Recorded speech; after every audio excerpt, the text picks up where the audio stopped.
Naomi Suzanne from Naomi's Home Health. So have you been enjoying, sorry, it just went a bit funny. Have you been enjoying the chakra healing chats that we've had? So let me know in the comments if you've enjoyed it, what you've got out of it. Have you realized that there's an energetic imbalance in your body? Is there somewhere that you could work on? Like, I've learned some things by doing this as well. So I've been doing all the meditations that I have been putting in the group. So I did the root chakra, I've done the sacral, solar plexus. I did the solar plexus, a different solar plexus meditation this morning where it did a little bit of sound healing. So that was really nice. So yeah, I have learned a lot, and I realized where some of my blockages were. So let me know in the comments if there is somewhere. You don't have to tell me where or anything like that, but just say, yeah, I've learned something, because I really I want to know what you're learning. I want to know what you're absorbing. Are you making changes? Are you using the information I'm giving you? So let me know in the comments. Yes, I'm doing those things that you're saying, or I'm taking note, or I'm really learning a lot from you. I'd love to hear. So let's dive in to the heart chakra. So its original name is Anahata, and it relates to the color of green. So it's about compassion, love, beauty, not how you look in beauty, but the beauty of life and things. So it's about transformation, integration, and it's the fourth energy center. It's right here in the middle of our chest. It's not actually where our heart is, it's just here. And it's said to bridge earthly and spiritual aspirations. So it explores what makes the essence of this chakra and how to unravel its powerful energy. So we can really enrich our life by looking at the heart chakra. Sorry, I feel like I'm going to cough and I don't have my water. Okay, so a lot of us do have energetic blocks and we don't even realize it. So that we could be sabotaging our healing by not unblocking what is going on. So if any of the little principles I've taught you in this healing, maybe dive into it and have a look. Like, are you not relating to others? Are you not feeling compassion for others? You're feeling withdrawn. This can be your heart chakra. So the other main things are, your ability to grieve. Or are you grieving? Are you not able to grieve? Not able to find peace? Is your center of awareness not switched on? Are you not insightful into what's going on in your body? Relating to relationships with other people, like every connection with another person is a relationship. And how do you work with that? So if your heart chakra is open, you may feel deeply connected, like a real harmonious in the exchange of energy with everybody around you. You might appreciate the beauty in life or of Mother Nature, Mother Earth. But when there's a blockage, you may experience like how you relate to others, maybe jealousy, codependency, shut down, not feeling anything. I know a lot of people in the heart, like this is where it hits us the most. And I know that when you grieve or when you're not grieving efficiently, not being able to take a deep breath, we're taking shallow breaths into this area in here. And if you walk around, like I know when I'm feeling a little bit of grief, because I sigh a lot. That's a stress response. When you're doing that, that's a stress response. It's not feeling into the heart chakra. So opening that up, letting the air down deep into your solar plexus, into your lungs, into your tummy, is where you're going to start to, release a lot of that grief. So taking deep breaths through the nose and getting it deep down past that heart, and maybe letting out a sigh to massage that vagus nerve that runs down here. So the element for this chakra is air. So it's associated with breath and its movements and the spaciousness in here and the connection with the breath, the heart, the lungs. So that is why air is the element that it's related to. And green, like, so you think of pink when you think of the heart, but it's traditionally associated with green. So sometimes when we look at crystals, we look at pink crystals, sorry, but a lot of the green crystals, and I'll go into that in a minute. So the most commonly, like I said, the most commonly accepted location for the fourth chakra is at the center of the chest between the breasts. It's slightly on the other side of the actual organ. So that's why it's referred to as the heart chakra, because we usually think of the heart here, but our heart is actually here. So as the fourth energy center, it's important to remember that it's a multi-dimensional and it's energetically represented with a front. So it's going through the center of the chest and going back through the spine between the shoulders. So it's not just this little spot here. It's this whole space from here to here. So that is why it is associated with the cardiac system, the lungs.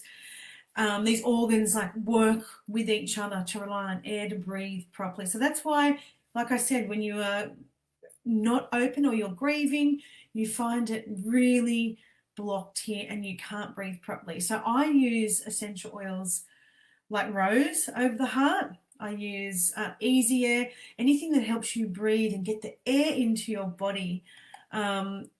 Frankincense is a great essential oil to help open up the heart chakra. Melissa, sandalwood, ylang ylang, neroli, and popping them over that space here. Cypress, jasmine, lavender, anything that's like going to help with the breathing and opening up that chest. So with the crystals, rose quartz, that was the first sort of crystal that I ever learned about, and it being related to the heart. Emerald green, green aventurine, sorry, emerald, green jade, malachite, green tourmaline, green calcite, moss agate, peridot, anything like that. And when you're doing your meditation for your heart chakra, you can maybe lay down and pop the crystals on there, or hold them in your hands, or put them around you. I don't know how you like to do it, but I always pop the essential oils over my heart. And definitely rose. Rose is the oil of divine love, and it is the oil that actually, you can feel it opening up that heart space.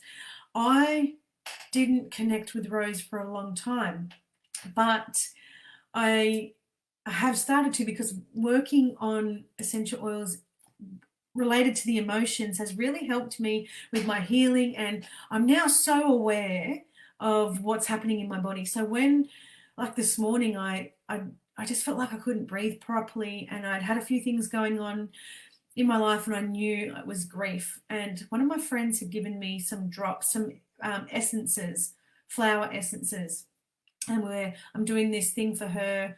She's doing studies on it, and I'm her case study. And I messaged her and I was like, these things are hitting me emotionally, and that's what it's doing. When you have an emotional response to something, sometimes it's you letting it out. As I mentioned, it's like popping the cork on your emotional center. So sometimes when you're using crystals and essential oils or essences, as I am right now, you can start to feel stuff, because you're not pushing it down anymore. You're letting it out. You're releasing. So it's a good thing. So when I had rose over the heart this morning, I used easy air so I could breathe properly, and I stopped sighing straight away. But I'm going to tell you a little bit about the rose oil, because I think it's really important, and I absolutely have fallen in love with this oil. So it holds a very high vibration. Rose is the highest vibration of any other oil on the planet. So it's really going to connect with your energy. It's a powerful healer of the heart. It supports individual in reaching divine love, connecting with divine love. It teaches the essential need for divine grace and intervention in the healing process. As an individual opens to receive divine benevolence in all its manifestations, the heart is softened. If one can simply let go and choose to receive divine love, they are wrapped in warmth, charity, and compassion. So Rose invites individuals to experience the unwavering, unchanging, unconditional love of divine. This love heals all hearts and dresses all wounds. It restores individuals to authenticity, wholeness, and purity. As one feels unconditional love and acceptance, the heart is softened. As the heart fully opens, a fountain of love flows freely through the soul. In this state, one feels charity and compassion. Charity is experienced on behalf of oneself and others. Rose embodies divine love and teaches individuals how to contact this love through prayer, meditation, and opening of the heart to receive, because the heart chakra is about receiving as well. We give a lot. A lot of people give and give and give. Some people are takers, but I find a lot of people who end up with thyroid issues are givers, because they give and give, and they're not, there's no energy exchange. So when you're not exchanging that energy of giving and receiving, so when somebody says to you, I'm going to help you do something, you go, no, it's okay, I'm good. Say yes. Just sometimes say yes, because you need to be able to receive that unconditional love. And it's important that you allow people to do things for you, because you want to do things for them and they want to do them for you. So it's an energy exchange. And if you're only giving or taking, one or the other, then you're going to have a blockage in an area. You're not going to, and it's hard to understand, like not receiving. When we, I love giving presents to people, and I don't care if I don't receive them. So it's nice to receive and to be like grateful and thankful and things like that. It's opening up your energy exchange and your heart center by receiving. So next time somebody says to you they want to do something for you or give you something or whatever, say thank you, I'm so grateful, because it's that exchange. Because if you're always giving, then you're going to fall in a heap eventually. It's not, you got to let that whole aura and energy work together. So we want all these chakras, all this energy working together. And if you're only going to be a giver and not a receiver, then that is where your problem is going to be. So let me know. Oh, I can't see the comments on this. I don't know why. Oh, green is healing. Green is very healing. I found the comments. Green is very healing. Especially for the heart chakra. So any of those green. So if you are, obviously, if you're in this group, there's something, you're unwell. So green, anything green. I've got jade here. This is it's a black jade, but it's still a green. So I keep this on my desk. Lots of, get your emeralds out. Get anything that's green while you're healing, to actually allow you to open up to heal. Because when you don't accept that you want to heal, that's also blocking your energy. If you're just going to go along and, think this is my life now, I'm going to take this medication forever and I'm going to go and get my blood test religiously, this is my life, then it's you're going to end up really sick in the end. It's going to keep on suppressing you.